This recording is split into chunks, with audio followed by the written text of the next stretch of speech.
Voter జాబితా సవరణ కార్యక్రమానికి అంతా సిద్ధంగా ఉండాలని జిల్లా రెవెన్యూ అధికారి వెంకట్రావు అధికారులను ఆదేశించారు. కేంద్ర ఎన్నికల సంఘం ఆదేశాలతో త్వరలో సవరణ కార్యక్రమం జిల్లాలో చేపడుతున్నామని తెలిపారు. ఎస్ఐఆర్ షెడ్యూల్ వచ్చి 45 రోజుల్లో ఎన్యూమరేషన్ పూర్తి చేయాలని ఆదేశించారు.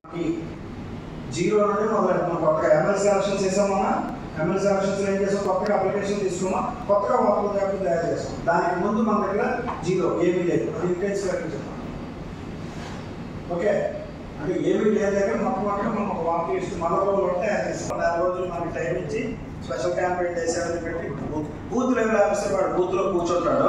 ఓటు కావాల్సిన వచ్చి అప్లికేషన్ పెడతాడు, ఓటు తీసేసిన అప్లికేషన్ పెడతాడు, ఓటు అప్లికేషన్ పెడతారు. అక్కడికే మనం లిమిట్ అవుతాం. అంటే ఒరిజినల్ 40 రోజులకి మనం వెళ్ళాం.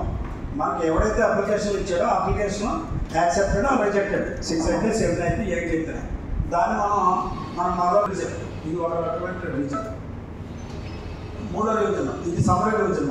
ఇంటెన్సివ్ చెప్పాను, సమ్మరీ రివిజన్ చెప్పాను.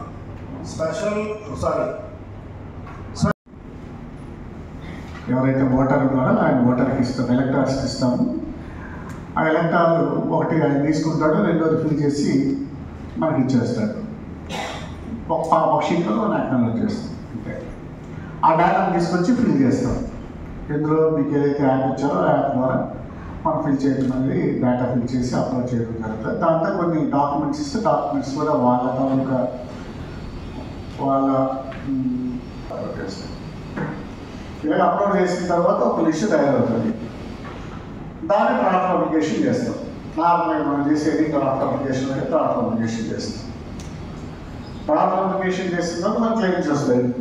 6, 7, 8 వస్తాయి. మీకు ఎట్లాగో తెలుసు. ఇక్కడ మనం డ్రాఫ్ట్ అప్లికేషన్ చేసేటప్పుడు 2025 మనం ప్రామాణికంగా తీసుకుని 2025లో ఉన్న ఓటర్కి సంబంధించి మనకి ఫామ్స్ జనరేట్ అవుతాయి.